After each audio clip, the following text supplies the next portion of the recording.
back to the Rantin Review Pro Wrestling, catching up with some wrestling news. It's been over a week now, but Best of the Super Juniors tournament, which happened over the course of the end of May into early June, concluded last weekend. The tournament it took me a while to get through all of it. I did want to watch all of the matches in the tournament this year, but fell behind and just finished it up a couple nights ago. And the finals is absolutely amazing, but there are a lot of standouts in this tournament. A lot of people were very interested in seeing Mao.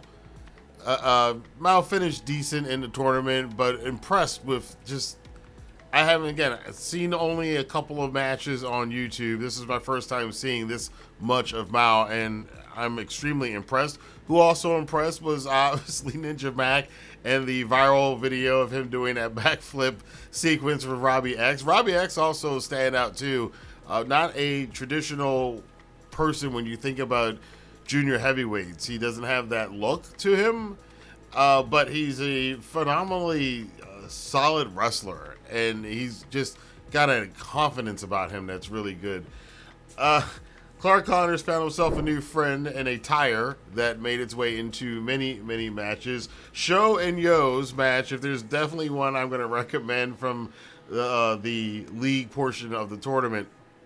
The match with Yoh and Yoh, this version of Yoh with this version of Yoh, we haven't seen them against each other for a long time. That match was it couldn't be anything but crazy with the two of them in there. It's like, you watch this match, it's like, are they trying to make this crazy? It's like, no, they're not even trying. It's just that they're that crazy that this match winds up being what it is. And it was a insane match. I definitely recommend that one. But the finals came down to Kosei Fujita, who I've been praising. He might rise up to get this one of those big four spots. He definitely is it now after this tournament in the juniors division. And he was taking on the challenge of Yoh, who, Yoh has been lost in the shuffle, lots of injuries, lots of other issues with him, getting the character straight. Yoh, on the other hand, his former tag team partner and Roppongi 3K. Back then you couldn't tell the difference between the two of them. When they first came out, it's like, oh, they're like dressed identical, and one has silver hair and one has gold hair, and that was the difference between the two of them. And they have since now become their own characters and their own people. And Yoh has got this just weird presence about him. It's a little Shinsuke, a little Kota Ibushi kind of vibe with him, but in his own little way, which is just the Yoh way, which is just very quirky. So these two faced off, Fujita and Yoh, and a phenomenal match. I'm definitely putting this on my match of the year contenders list. If you haven't checked it out, the best of Super Juniors all around. Lots of great matches on there. I'm also going to give a shout out to Nick Wayne, by the way, who he showed out phenomenally. Got some pretty big wins in the tournament too. Some big surprises. The usual suspects, of course, the Taguchis and Hiromu, they all did their roles well, but it was really the finals that brought this home, and one of the better Best of the Super Junior tournaments in the past couple of years. The action, pretty much like you get 2 or 3 like really damn good matches on every single show with the Best of the Super Juniors. So again, if you have New Japan World, check it out. If you haven't watched it already, Best of the Super Juniors, won by Kosei Fujita. TMDK racking up all those championships. Fujita now, after going through the entire crowd and congratulating I think he actually probably high-fived 60% of the audience that was there by the time he was done running around the arena into the crowd and celebrating with his new trophy. But Yoh had a great, outstanding showing and showed a lot of heart that we hadn't seen much from him in a spot like this. And Yoh, I'm surprised they said he was 36 years old. 36. Yoh's that old. I thought he was like in his late 20s. So time is catching up. So if Yoh's going to make that move in his career, it would be now. And I think we might be seeing a lot more of him in the future, obviously in higher position spots like this. But the night was Fujita's, the night was TMDK's, and now El Desperado. It's got to look out for the young Japanese punk who's now a Best of the Super Juniors.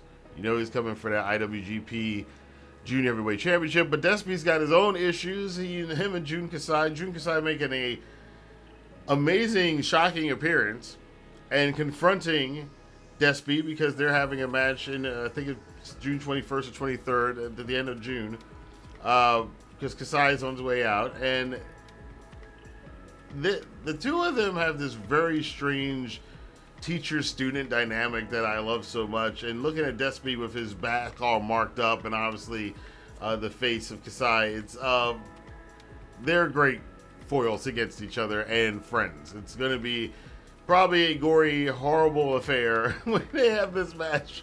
Despy getting the invitation officially, and yeah, that's going to be messy. And Despy's also defending the championship in other territories. He wasn't really all that focused on Best of the Super Juniors, which was his downfall, why he didn't make it to the finals on the last night. But he's got a very full plate now. And I think the days of El Desperado being IWGP Junior Heavyweight Champion may be coming to an end sooner than later, but we'll have to see on that one. And while we're talking about New Japan talent, former New Japan talent, one of the bright young guns at one point in time, Hikuleo, finally, after all this time, we haven't seen him for a long, long time. It's been a while since he left New Japan. We all knew he was going to WWE with the rest of his family, and probably going to be in the Bloodline. And the reports are now that, yes, Hikuleo, supposedly this Friday, this is the rumor, so, take it with a grain of salt, but supposedly Hikuleo will be backstage. Obviously, the fallout with Jacob Fatu was going to require some heavy reinforcements for Solo, and I can't think of any bigger reinforcements that he could get than the damn near, was he like 6'9", 6'10"? Hikuleo, 6'9", 6'10". I wonder how he's going to look in the WWE ring. I think the first impression is going to be big for him, and again, it's another thing where those of us who watch New Japan, saw this kid come up and go through that system and everything else and learn and cut his teeth in New Japan and start becoming. He was a mid-card star by the time he was done there. Fighting for the Never Openweight Championship, had a great feud with Kenta, and now, he's been gone this long, left poor El Phantasmo by himself, crying and weeping for about 6 months, but Hikuleo is now hopefully going to be in the WWE. Now, they could throw a swerve. He might not be in the Bloodline. Maybe he's teaming up with Jacob's side.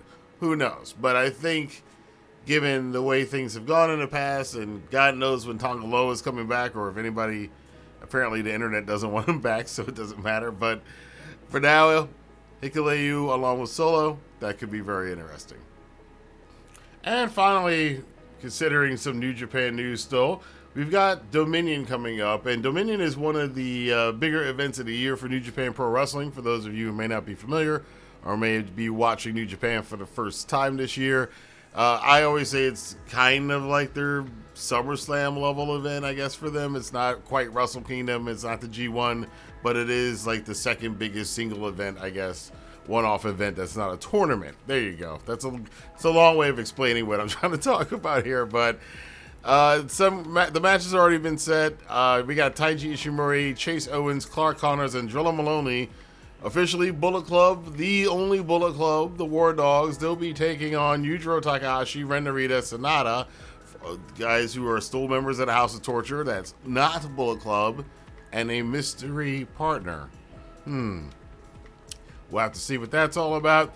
You got a special tag match. El Phantasmo and Shota Umino taking on Oiwa and Zack Sabre Jr. Now, that was a strange match because I was thinking that we were going to go to a triple threat, maybe to spice it up a little bit for the World Championship. But I think ZSJ, they start and stop with him. I'm not sure where he fits in current New Japan Pro Wrestling. I think they're still trying to figure that one out. Hiroshi Tanahashi's final road connection continues. No heel turn from Tanahashi. He's going to go all the way out as a face, unlike his counterpart over in America. But Tanahashi will take on Yuya Uemura in a match. I actually am looking forward to that one because I did think that Uemura, if there's anybody who is as technically sound of the new generation as Hiroshi Tanahashi, it was Uemura. The Junior Tag Team Championships are on the line. Master Wato and Yoh, fresh off of his Best of the Super Juniors final performance, will defend against Yoshinobu Kanemaru and Sho. And again, Sho and Yoh on opposite sides. Like I mentioned before, their match at Best of the Super Juniors was absolutely batshit crazy. So I can't wait to see whatever they're going to do in this championship match for the IWGP Junior Tag titles. The Heavyweight Tag Team Championships are also on the line. Taichi and Tomohiro Ishii will be challenging Callum Newman and the Great Okan. The weirdest tag team combinations right now in New Japan. Clearly lacking a tag division, but they're doing what they can. They're doing what they can. It should be an entertaining match. I'm not sure what to really expect out of it. This one I'm expecting a lot out of. The Never Openweight Championship will be on the line. Konosuke Takeshita will be defending against Boltin Oleg. There are going to be some crazy feats of strength in this match. Some things that you didn't think you would be able to see. You know that's the kind of match this is going to be. I got that one starred. Takeshita and Oleg should be amazing. Dog collar chain death match. This one came from out of the dog pound match. We suspected it after the way Evil left the post match, trying to choke Finlay out with a chain.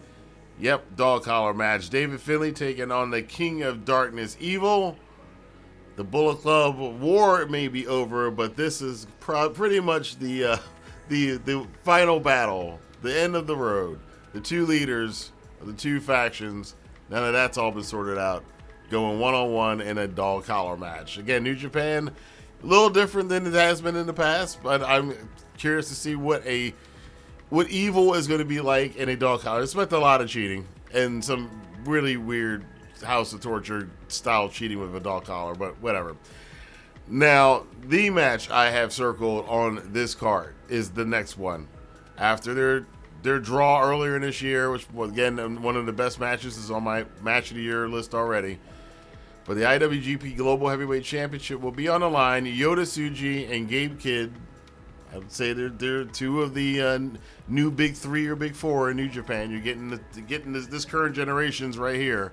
And they're already developing this amazing in-ring rivalry. So, Kidd, I'd say he could win this match. The thing with Gabe Kidd, with his gaining popularity in pro wrestling, especially over the last 12 months, he's lost a lot of matches, though. He's lost many, many, many matches. And he's lost many title matches, many big main event spots. You know, he and Kiyomiya wrestled, the other week, and he lost in that one. Obviously, he was on Kiyomiya's territory, but this could be the difference for Gabe and Yota Tsuji. Of course, probably the brightest star, and we all know what Tsuji's bringing to the table. And look, this is going to be another possible match of the year contender. So this show is pretty loaded right now, and that's not the end, because the main event is the IWGP World Heavyweight Championship on the line. Shingo Takagi, getting his wish, is going to be challenging Hiroki Goto. I don't know where this goes. You have two guys who are over 40 who are competing for the World Heavyweight Championship, and you're in the middle of this kind of youth revival at the same time. It's kind of an odd juxtaposition from what the main event is and what the rest of the card is trying to establish. But Dominion should be a good show. I definitely will be. This is one of the ones I do stay up late now, that I allow my old self to stay up late for New Japan shows anymore. But this is one of the ones I will stay up late for and watch live. So we will definitely be doing a review of that. I want to know what you guys think about what's been going on with New Japan Pro Wrestling. Let your voice be heard in the comment box below. And until next time, I'll see you guys here for more news, rumors, and reviews on the Rantin Review Pro Wrestling. Have a good day.